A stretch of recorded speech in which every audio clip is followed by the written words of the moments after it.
Do not trust the police. I'm going to say that again like Dr. Umar. Do not trust the police. The Norris Richardson was found in an abandoned house hanging from a rope from the carport after he filed a lawsuit on Sheffield police officers in February, early this year. So early this year, he filed a lawsuit against 5 police officers that tied him up, maced him, tased him while he was in the cell, while they had him on fake charges that they made up. When I love to find out the truth when it comes to these pigs, I just go to their past. Look, 11 in their county since 1885, and I don't believe their 11 number. Don't believe that. You gotta multiply that times 500. They go only tell you 11 so it can sound good. But you got a small town, maybe of 9,000 something people, like as of today, and you telling me it's 11? That's 11 is too many. But we all know there's more. But these days it's different. People are talking now. Your small town might not talk, but the internet go talk. And I'm telling you, they don't like it. These small towns, these cops in these small towns, they don't like attention. See, they were scared that Richardson was gonna sue them and take all the money that they had.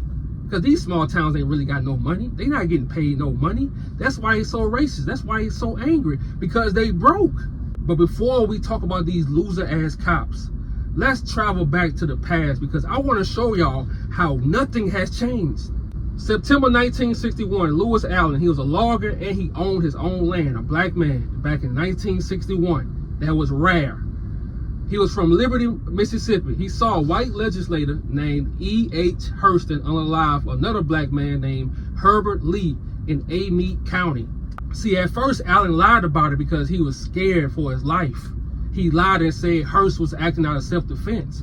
But time went on, and he went to the FBI and told them the truth. The man was innocent. Herbert was innocent. So he wanted the FBI to protect him.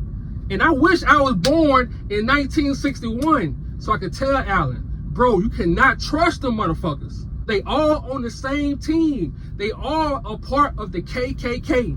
All of them. And look, I'm gonna put a video in the description so y'all can see this story, because the FBI was the one that brought this story back up, because they was doing something like they was talking about, well, they was opening up 100 cases from the 1960s just to cover their ass and make sure nobody, you know, try to sue them or something like that. That's all, man. They still phony too.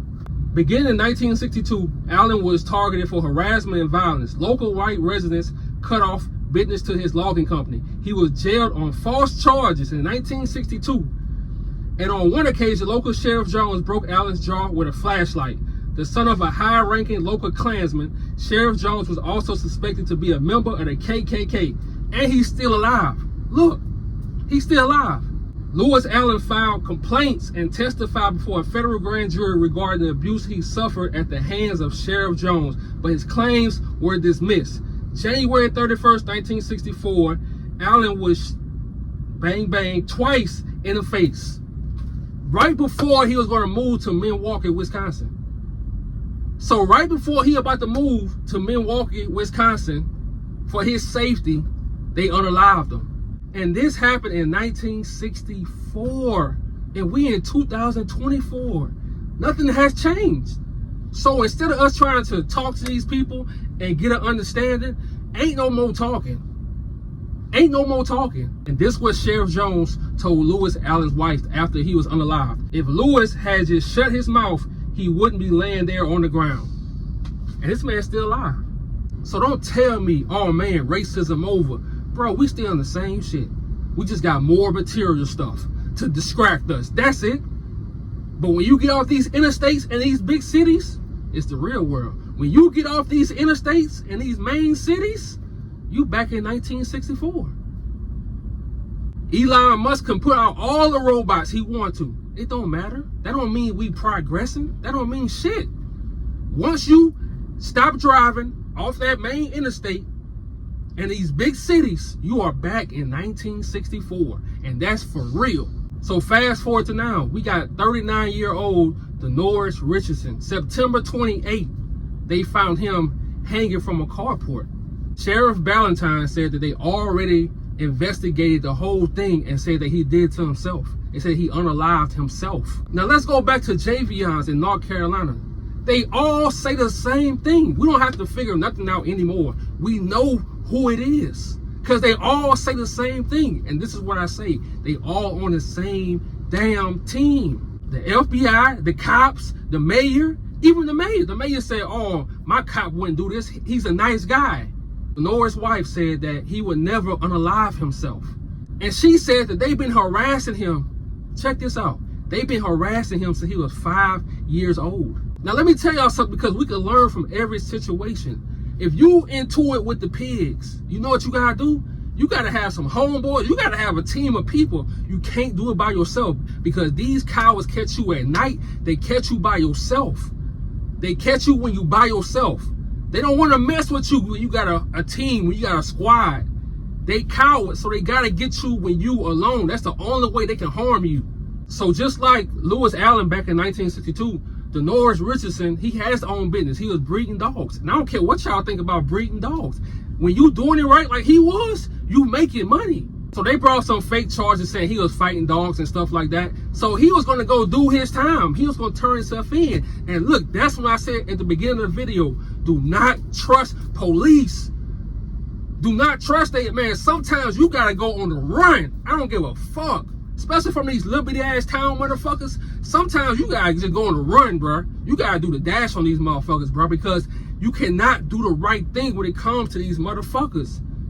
Because they want to unalive you, especially if they've been dealing with you your whole life and they know you ain't no weak man. See, when they know that you're not a weak black man, they don't like that shit. When you making your own money, you don't have to work like them and you making more money than them, they don't like that shit. I told y'all that shit is in their blood. Hatred is in their blood, especially in these small ass towns. And this is another dirty ass cop terrorizing black people. But he got fired or something like that. But they said he was involved in this case also. But he attacked another black man, went to his man's house, and they had the dog, making the dog bite this man, bro. And nothing was ever done. So when it comes to these small towns and stuff like this happen, you really can't talk to them because they're not going to tell you the truth. Everybody's on the same team. They not snitching on each other. But I'm going to tell you something. They hate the clout that they go get now. They hate the internet clout because it brings attention. Now, when we start talking about it on the internet, the black people in those small towns go start calling up and talking about it. So this is what Sheriff Ballantyne said. We spoke to the family members that said the last time they had spoken to Mr. Richardson, he had been depressed, worried about his future as far as the charges he was looking at. He was just down and out. He was giving some of his property away. It appeared he had a parent unaliving. So this is what the sheriff said. The sheriff said they talked to the family. And when they talked to his mom said, they didn't say that. So these small towns like this, they can just say anything because they not going to be held accountable. The FBI is on their side. Everybody's on their side. Nobody is coming to the rescue of a black man. They not. And even though it's only 23% of black people in that town, I'm telling you, if we keep talking about it, they gonna talk about it. You know how it feels to see your town on a YouTube channel? You know how it feels to see your small town talked about on a YouTube channel? I'm telling you, it gonna give people the courage to tell the truth. That's the thing about YouTube and just social media now. You can't hide behind those white cloths. You can't hide behind your lies you've been doing. You can't hide behind none of that shit. And I wouldn't even go do this video because this kind of shit really make me mad, bro. I really be wanting to crash out all the time. Today we got a quote from Huey P. Newton. The oppressor must be harassed until his doom. He must have no peace day or night. The slaves have always outnumbered the slave masters. The power of the oppressor rests on the submission of the people. We cannot let up. Making these videos, exposing all this, bro. Just imagine between 2018 and 2022, when none of this was talked about. They was just getting away with unaliving black men, black women. But I will leave these pigs with this. What's done in the dark will come to the light, bitch. I'm out.